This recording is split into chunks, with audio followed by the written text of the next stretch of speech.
Bueno, vamos a hablar un poco de la relación de la actividad física o el ejercicio en los niños, dejando algunos mensajes importantes, espero, para los que están presentes presencialmente y a través de la virtualidad.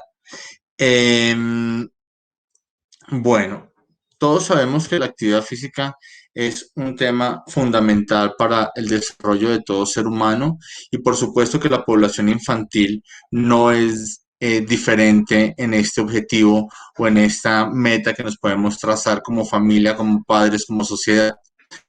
Pero ¿sí? Que está asociado por supuesto a la física, es uno de los factores de riesgo que más tenemos a nivel mundial y ya se está categorizando como una enfermedad, puesto que de ella también derivan o se desarrollan otras condiciones de salud que ustedes bien conocen, como hipertensión, trastorno del metabolismo de los azúcares, de los lípidos, colesterol, triglicéridos, etcétera, menor desarrollo de la masa magra, que es la masa libre de grasa, en este caso, por nombrar alguno, músculo, por nombrar otro más hueso, etcétera, y que cuyo culpable principal pues es el sedentarismo. En esta época de pandemia hemos de forma preocupante observado que las horas de dedicación a pantalla, cualquiera que sea ella, celular, iPad, computador, portátil, televisor, etcétera, se ha incrementado de forma preocupante.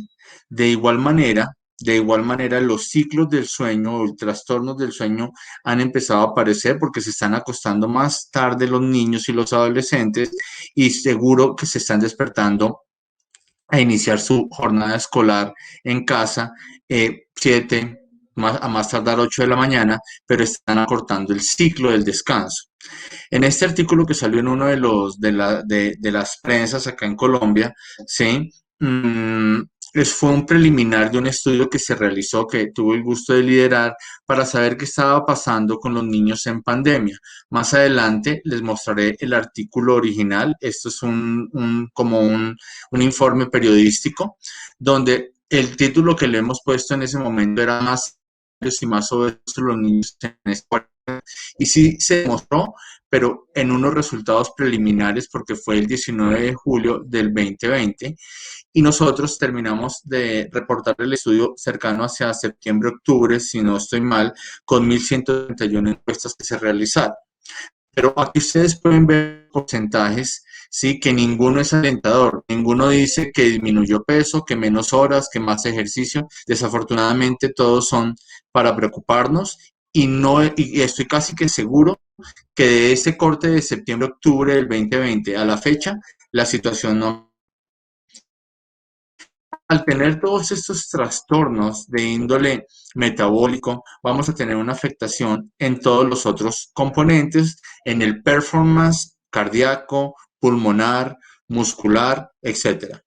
Y eso hace que se incrementen los gastos en cualquier sistema de salud, ¿sí? En el local, en los de afuera, en cualquier sistema de salud, porque un niño, un adolescente cuyos hábitos nutricionales, cuyos hábitos de actividad física no son los adecuados, pues va a tener en su ciclo de él unas condiciones de salud que se van haciendo presentes de mala condición de salud que van a generar, uno, deterioro o deterioro de su calidad de vida y menos años de vida de productividad y por supuesto a los sistemas mucho más costos versus un individuo que desde la niñez y desde la adolescencia tiene unas condiciones de familia mucho más regulares en cuanto a nutrición y ejercicio. Pero ¿desde cuándo nos tenemos que nosotros preocupar por el músculo? Pues nos tenemos que preocupar por el músculo desde el momento de que la mujer decide quedar en embarazo y que ya sabe que es responsabilidad de ella responder, sí, con todo respeto, por ese producto que se está formando en la vida intrauterina. Y que sabemos que el número y la composición de las características de la fibra muscular, sea fibra tipo 1 o 2A o B, dependiendo de las características que vengan marcado, ¿sí? se determina en la vida intrauterina. En la vida extrauterina y en los ciclos de la vida, digamos que va creciendo esa fibra muscular, se va desarrollando por restas neurohormonales, ¿sí? De la placa neuromuscular, etcétera. Pero igual en la vida intrauterina el número se determina ahí de forma muy, muy importante. Cuando tenemos nosotros eh, eh, una mala masa muscular, un mal desarrollo de la masa muscular, pues estamos por un lado aumentando el riesgo cardiometabólico y por el otro lado disminuyendo esa salud ósea para el individuo desde la niñez hasta la vida adulta. Entonces aquí podemos ver, ¿sí? Que desde la vida intrauterina vemos cómo se va determinando ese número de grupos o segmentos, ¿sí? De fibra muscular y cómo ella se mantiene en el tiempo, pero va, como ya lo expliqué, aumentando el tamaño de esa fibra, ¿sí? De esos fascículos musculares que forman el endomisio, el perimicio, etcétera, del grupo muscular. Esto se da entre la vida extrauterina en las diferentes etapas, como lo pueden ver ustedes acá en la diapositiva, en la etapa prepuberal, puberal y pospuberal. Cuando tenemos una adecuada masa muscular en desarrollo, pues los efectos son los contrarios a la diapositiva anterior. Voy a tener una mejor respuesta, voy a tener una mejor prevención, una mejor función endotelial, menos respuesta inflamatoria, entre otras. ¿Cuál es la fórmula mágica para poder conseguir estos resultados y tratar de tener población más saludable desde la infancia? Pues debe de comenzar en casa. Este documento, sí, lo sacamos unos años atrás, que es ampliación de oportunidades de la actividad física para niños y niñas primera infancia en Colombia. Tuve la bendición pues de ser el autor de este documento, donde aquí graficamos, la gráfica parte desde niños inactivos, ¿sí? Y lo que representa un grupo de este segmento en sedentarismo, pues van a ser en promedio un 30% más sobrepeso u obesidad, van a tener unos cambios negativos o un menor rendimiento escolar, por lo tanto, más costos al sistema y ese niño o esa niña en ese ciclo intergeneracional va a terminar siendo pues padre de familia, pero va a repetir la misma situación. Va a volverse a repetir el ciclo porque él fue de la infancia obeso, va a ser un padre obeso, un sedentario, va a ser un sedentario.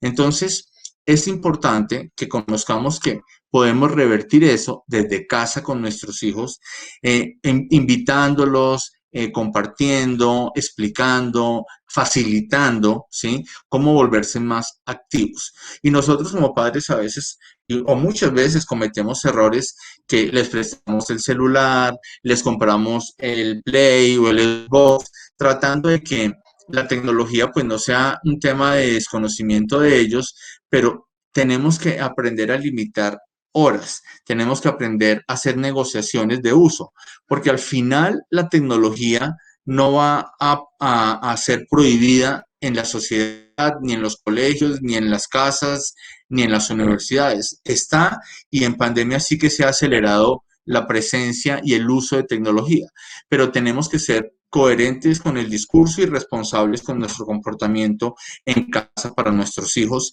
en cuanto a ese uso. Entonces, por lo tanto, si tenemos niños físicamente activos, pues vamos a disminuir la posibilidad de que vaya a ser un adolescente o un adulto obeso, con lo que ello desencadena, va a tener un control de alejarse de sustancias nocivas para la salud, como lo grafica solamente un cigarrillo acá, pero no solo es tabaco, pues licor, drogas, entre otras. Se sabe que los niños físicamente activos tienen un mejor rendimiento académico, escolar, van a tener unos ingresos mucho más buenos porque no está tan asociado a la enfermedad, a la incapacidad, etcétera. Y por supuesto para los sistemas va a ser menos costoso. Y este niño activo pues va a ser un padre de familia, una madre de familia físicamente activa. Les quiero decir que desde tanto de actividad física como de alimentación, pues las madres tienen una responsabilidad del 80%.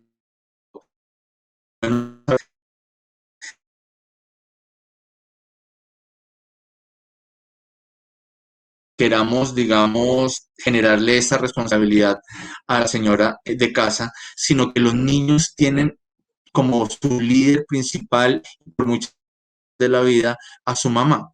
Esa muy importante el padre, ¿sí? Pero casi que uno en casa se alimenta y hace muchas cosas de lo que la señora del hogar nos aconseja o nos obliga muchas veces a realizar en pro del bienestar de la familia.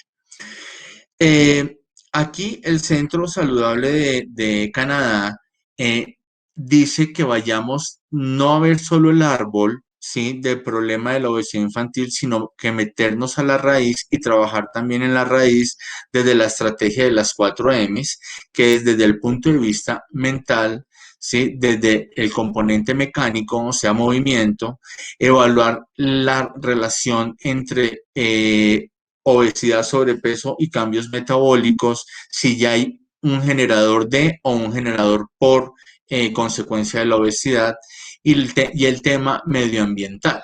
Ese tema medioambiental, nosotros desafortunadamente estamos viviendo, no solamente en estos días tan pesados en nuestro país, sino desde tiempo atrás estamos viviendo en algunos sectores inseguridad. Y esa inseguridad a qué lleva a que no le facilite a los muchachos que salgan libremente a un parque a desarrollar ejercicio por temor a que los roben, los agredan, etcétera, etcétera, etcétera. En otras circunstancias, en otras ciudades de pequeño tamaño acá en nuestro país y en otros países, que eso una problemática, se puede confiar en que los muchachos salgan a realizar ejercicio de forma más libre y unos horarios como mucho más amplios. Entonces, el medio ambiente, aunque no lo creamos, juega un papel fundamental porque no es lo mismo el ejercicio indoor que outdoor. Bueno, la Asociación Americana de Pediatría hace algunos meses sacó este reporte, artículo, donde habla de la triada de la inactividad física pediátrica, donde está compuesta por desórdenes de la actividad física, un ambiente para desarrollar actividad física poco adecuado y por lo tanto un estado de dinapenia pediátrica, que es un sedentarismo total, que llevaría a un mal desarrollo desde todo punto de vista del individuo. Y podríamos agregarle, o se puede agregar, los actores que pueden estar presentes en cada uno de los componentes de esa triada de la inactividad pediátrica. Entonces, se compone esa triada de la actividad pediátrica de esta forma, como ustedes pueden observar, y los componentes de cada uno. La propuesta que hace este autor, cuyo autor Infield, propone que revertamos ese triángulo, ¿sí? Con la base lógicamente en la parte inferior y que estimulemos el trabajo muscular de resistencia muscular, que es la fuerza. O sea, no le tengamos miedo a que nuestros hijos, ¿sí? Hagan ejercicio que comprenda, que comprometa los grupos musculares con ejercicio de fuerza. Es un mito de que se quedan pequeños, que no crecen, que los huesos se les vuelven curvos, que etcétera, etcétera, etcétera. Tenemos que darles actividad física diaria. Más adelante vamos a ver por grupo de edad cuál es la responsabilidad de tiempos que tienen que tener y por lo tanto mejorar los ambientes, tanto en casa, vecindario, en la comunidad, etcétera, para poder garantizar que se pueda desarrollar los tiempos. Entonces, recuerden, la situación no comienza cuando tenemos los muchachos de 8, 10, 12, 15 años, sino todo va a empezar desde la vida intrauterina para tener unos productos bien chéveres, saludables y que tracen unos ciclos de vida de forma adecuada. Entonces, acá, estos ajustes se hicieron a 2019 Y esta primera diapositiva representa pues un nene menor de donde tiene que tener estímulo por parte de su cuidador, papá, mamá, etcétera, al menos 30 minutos día de estímulo, flexoextensión de piernas, de brazos, sostén cefálico, hacerlo voltear, etcétera, y de tener pues cero pantallas. A estas menores de un año, no pantallas. Pero ustedes dirán que ningún niño de un año ve pantallas. Pues déjeme decirle que desafortunadamente se ven niños de 8, 10, 11 meses acomodaditos en la cama con cojincitos, ¿sí? Y les encienden el televisor. ¿Quién? No voy a decir quién, pero alguno de los cuidadores lo está desarrollando y lo vemos. Y tiene que dormir, mire, todo esto de 14, 17 horas hasta los 3 meses, después disminuye un poquito las horas de sueño de 12 a 16 horas.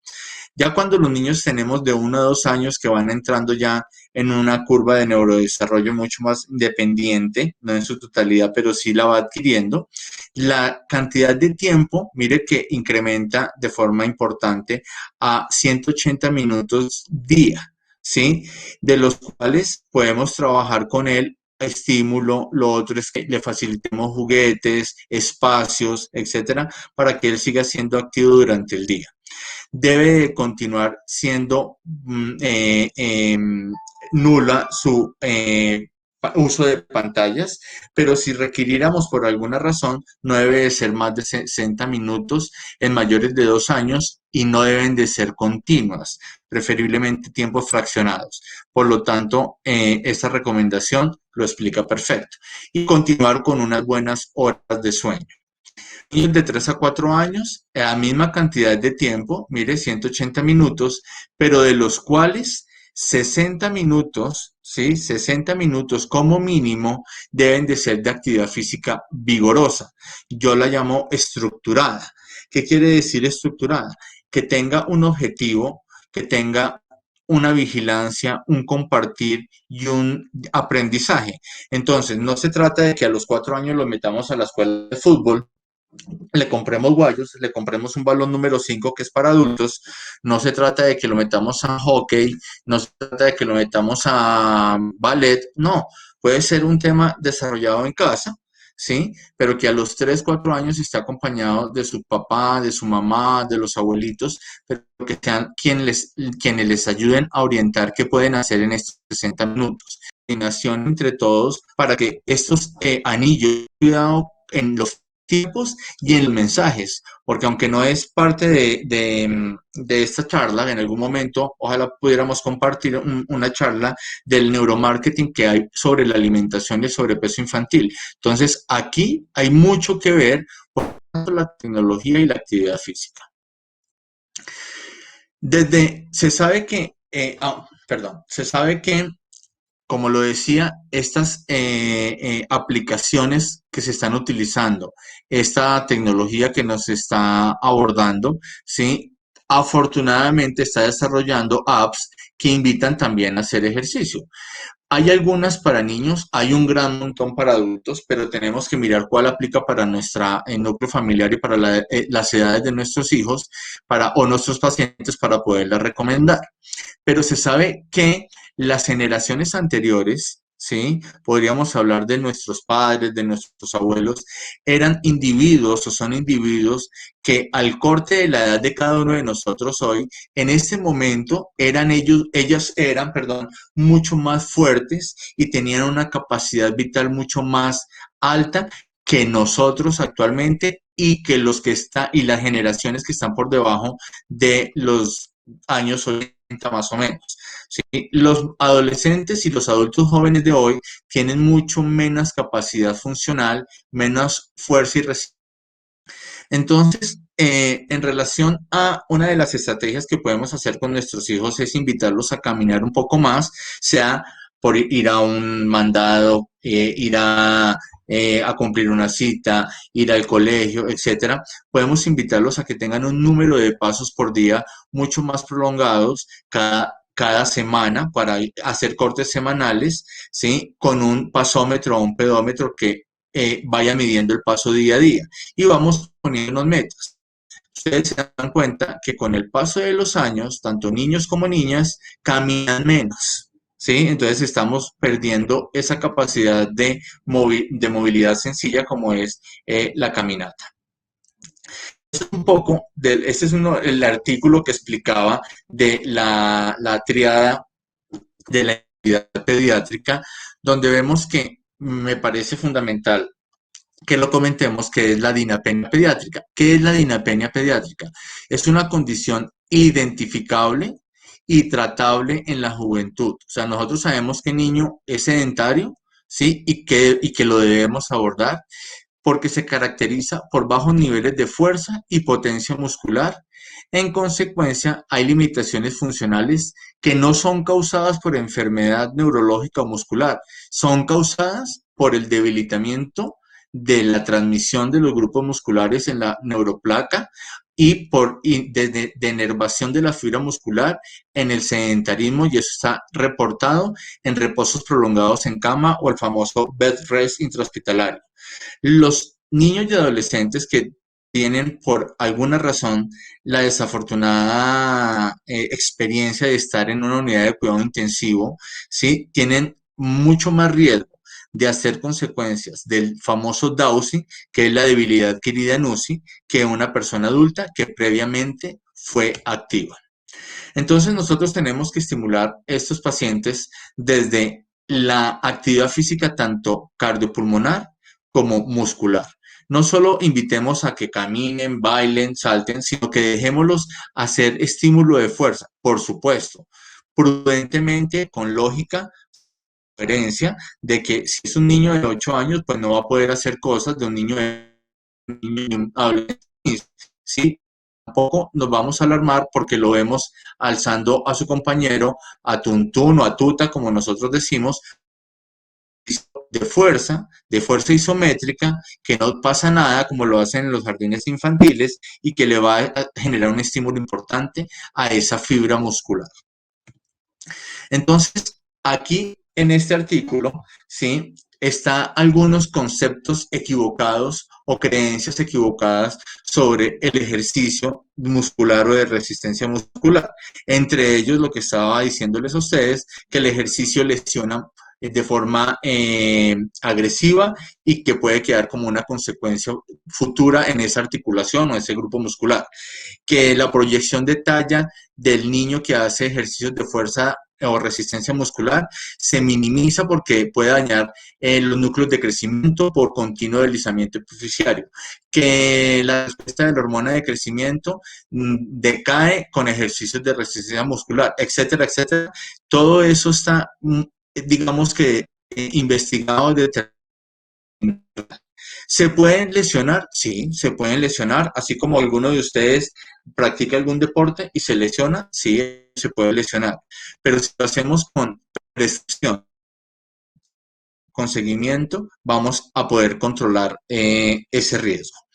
Hay cuatro componentes principales que tenemos que trabajar: el cardiorrespiratorio, la composición corporal.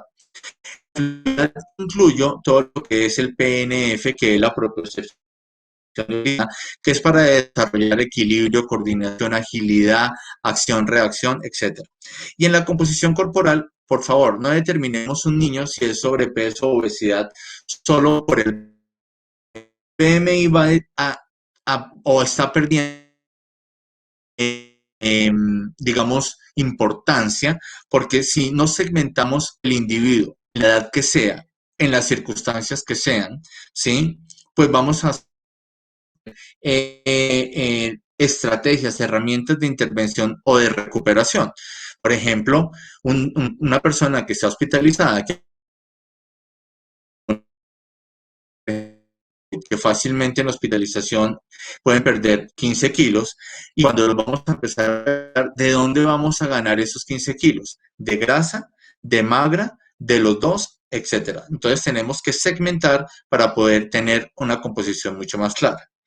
Desde lo cardiopulmonar, cardiovascular, desde el consumo de oxígeno, ¿sí? Los niños van mejorando digamos, van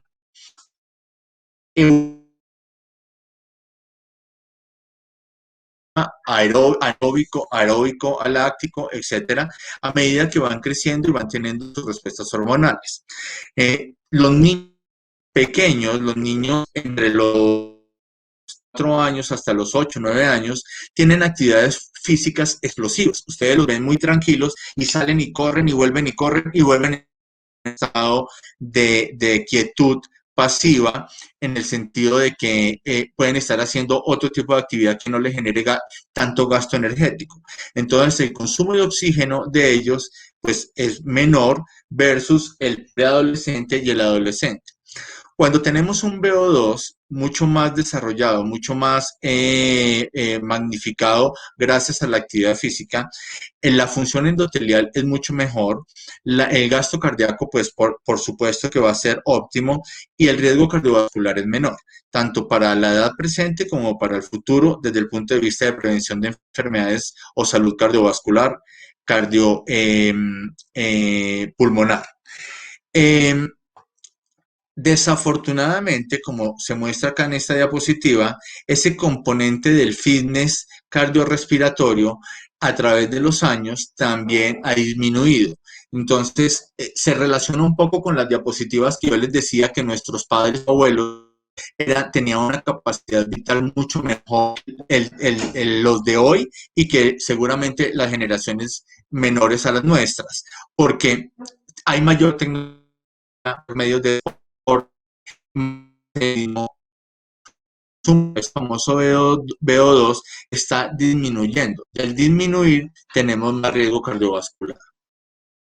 Entonces, no solamente es músculo, hueso, corazón, sino que miren que en este reporte también vemos cómo el ejercicio es una de las principales formas de atacar el hígado graso, sea una esteatosis hepática, o sea, una esteatohepatitis no alcohólica secundario a obesidad, ¿sí? Y los gastropediatras sí que saben muy bien esto, trabajan con esta entidad como los mejores y nos mandan a medicina del deporte muchos de estos pacientes porque saben que cambiar la parte nutricional y la parte de ejercicio, estilos de vida saludable son lo que podría evitar o prevenir una fibrosis hepática futuro, un hepatocarcinoma en la edad adulta y disminuir ese riesgo del hígado graso. Y esto está por evidencia, no es solamente la experiencia de cada uno de nosotros como especialista, como médico, sino que sencillamente ya hay evidencia de la importancia de la nutrición y la actividad física. Debemos hacer en nuestros niños unas evaluaciones preparticipativas con el fin de evitar condiciones amenazantes? Sí, pero no todos necesitan prueba de esfuerzo, ecocardiograma, caminata de los 6 minutos, ergoespirometría. Por supuesto que no. Sí, nosotros tenemos que ser mucho más sencillos, mucho más prácticos en esa evaluación preparatoria que comienza, óigame bien, que comienza desde los entrenadores, desde los docentes, desde los padres, dándose cuenta y escuchando lo que el niño refiere. Si el niño nos refiere que ¿sí? Siente mucho dolor de pecho, que siente sensación de maluquera, la pálida, como decimos, ojo a eso, hay que ponerle atención a esos síntomas o signos para evaluar si se requiere ampliar estudios que determinen la razón o sencillamente es un desacondicionamiento. Entonces, hay diferentes cuestionarios que ustedes pueden encontrar libremente en Internet de evaluaciones preparticipativas para niños. Y hay muchas preguntas en esos cuestionarios, pero hay que tener en cuenta la sintomatología que el paciente refiere y otras cosas es que hay que tener en cuenta es los antecedentes familiares. Si sabemos que tuvo un hermano que tuvo una muerte súbita, pues por favor, no podemos obviar un antecedente de tal magnitud y tenemos que hacer todos los estudios pertinentes. Si el joven o el adolescente, niño o niña, refiere que haciendo ejercicio ha tenido estados de desmayo o cercano al desmayo, síncope, cinetosis, lipotimia, pues evalúeme si sencillamente es un pseudosíncope situacional por deshidratación, ejemplo, o realmente necesitamos estudiarlo mucho más. Entonces, tres condiciones importantes que yo dejo acá. El ejercicio debe ser continuo, vigoroso, vigilado y o compartido. ¿Sí? Dependiendo la edad, vamos a tener que cumplir las tres condiciones, dos o una. ¿A qué me refiero? Si es un niño con sobrepeso y tiene 8, 9, 10 años más de edad y le decimos que tiene que hacer ejercicio, pues y mandarlo al parque o sí, o ponerlo en casa que haga sin poderle generar un espacio, un acompañamiento, un estímulo, pues seguramente vamos a fracasar en el intento con ellos. Tenemos que darle variedad del ejercicio. Los niños deben sentirse felices y cómodos en lo que practican, no solamente en lo que nosotros como padres queremos que él practique. Si a mí me encanta el tenis y quiero que él sea el tenista, pero no le gusta, pues tenemos que evaluar si realmente vamos a buscar eso. Tenemos que ofrecer, lo que les estoy diciendo, entornos seguros para la buena práctica del ejercicio. Esto creo que no es un entorno seguro para que un niño se dedique a esta actividad, ¿sí? Yo creo que hay otros entornos, ¿sí? Donde los niños se sienten mucho más felices, comparten con sus pares y el resultado de lo que nosotros queremos buscar seguramente va a ser mucho más fácil de conseguir. Tenemos que tener una buena comunicación, no utilizar términos ofensivos, peyorativos, ni en privado, ni delante de otros, ni mucho menos por un coach, un entrenador, como que usted lo hizo mal, por su culpa nos hicieron el gol, por su culpa perdimos el partido, porque los niños, eso es lo que menos les interesa, ellos les quieren es participar, no competir. ¿Sí? Quieren pasarla bien con sus amigos, pero no les interesa al final el resultado. Entonces tenemos que rodearnos en colegios, en escuelas de formación deportiva, en nuestras comunidades de buenos entrenadores, de buenos elementos, porque finalmente son los que están formando y lo que le están dando imagen a nuestros hijos. El tema de el entusiasmo y que la actividad física sea animada. Si vamos a tener personas que son negativas, que están en constante depresión, no porque no puedan hacerlo, por supuesto que pueden trabajar, pero cuando están en algún momento de estrés, de crisis, pues socializarlo con nuestros niños pues no va a ser tan bueno porque al final es lo que transmiten. Entonces tenemos que tener gente, sí, que tenga un buen relacionamiento con esta población. Tenemos que darles innovación. Tenemos que ser creativos, porque si todos los días a la misma hora hacemos lo mismo, les digo que en un par de semanas ese muchachito no quiere saber de ustedes para nada. ¿Podemos utilizar tecnología? Sí, miren que acá pongo dos ejemplos donde se comparte tecnología con actividad física. Podemos dejar de usarla, por supuesto, mucho mejor. Podemos crear actividades dentro de casa o fuera de casa. Claro, eso es según la facilidad de cada uno. Y tenemos que dar instrucciones claras, entender el proceso del niño. No es, si yo ya lo entiendo, asumo que él ya lo entiende. Aprender de los errores, me sirvió esto con este grupo, con este niño, con mi paciente, con mi hijo, o tengo que cambiar la estrategia. Maximice la recuperación, dejémoslo recuperar. No es, son 6 horas diarias, 6 días a la semana, no. Vamos a dejarlo recuperar, vamos a dejar que compartan, que jueguen, que sea de su gusto. Piensen a largo plazo, o sea que tenga adherencia al ejercicio a largo plazo, que lo disfruten, seamos pacientes. Si es un niño con sobrepeso, con obesidad, no esperemos que mañana se vuelva el más deportista, que quiera hacer todos los días, van a tener ciclos de adherencia, van a tener ciclos de que no quieren otra vez. Por eso mi recomendación desde el punto de vista de programas de obesidad infantil, hay que verlo frecuentemente. Eso que vemos un paciente y le decimos, listo, hace esto, esto y aquello y nos vemos en 3 meses, eso es perdido. Podemos estar perdiendo 3 meses.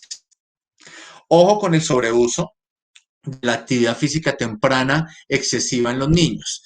Hay padres, ¿sí?, que quieren volver a sus hijos el más, el más deportista en la disciplina que sea, ¿sí?, buscando un objetivo. Eso no es malo, ¿sí? Es un proyecto de futuro aceptable, válido, ¿sí? Pero tienen que hacerlo metódicamente, tienen que hacerlo acompañado tanto con un grupo metodológico de ejercicio como con un grupo de control del entrenamiento y biomédico para que no pase lo que están viendo ustedes en esta diapositiva, porque eso aumenta el riesgo de lesión, el riesgo de disfunción ovárica, gonadal, etcétera. Por eso hay una entidad que se llama el RETS, que es el déficit relativo energético derivado del ejercicio. Y ahí ya está inmerso la famosa tríada de la mujer atleta, porque ya no vemos que no solamente tiene efectos negativos sobre la mujer, sino que el hombre también. Entonces apareció el RETS y se metió ahí la famosa tríada de la mujer atleta. Actividad física es un artículo que también se escribió con el doctor Rosselli, ortopedista infantil, donde hablábamos un poco de la importancia de tener la presencia de estas tres condiciones, ¿sí? De nutrición, ejercicio y actividad física en las diferentes edades. Este es el original del estudio que se hizo en pandemia, ¿sí? Que salió el 4 de septiembre en la revista colombiana de pronto va a estar en una revista, en la revista Escandinavia de Pediatría Internacional, donde vimos, se desarrollaron 1.139 encuestas y están los porcentajes ya ajustados a ese corte, como se los dije en las diapositivas iniciales, donde desafortunadamente vimos muchos cambios de incremento de peso, de más horas de pantalla y mucho más sedentarismo. Este es un ejemplo pequeño de un adolescente que llegó a mi consulta y como ustedes ven aquí en la primera gráfica, pues ubicado inicialmente por fuera de todos los percentiles, ¿sí?